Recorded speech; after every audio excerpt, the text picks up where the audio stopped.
Good morning. I had envisioned making this really good dish from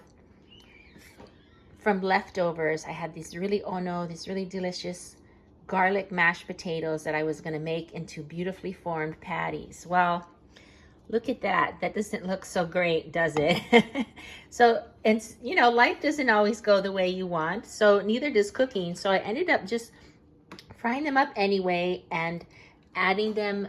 I got a little ice cream scoop and I put on some crunchy onions and some cranberries also left over because I want to use up what I have in my kitchen, and it still looks delicious, and I know my husband's going to be very happy. So I just want to encourage you to think outside of the box, use your leftovers and make the best thing that you can. Even though it doesn't come out the way you planned, it can still be great. Thanks.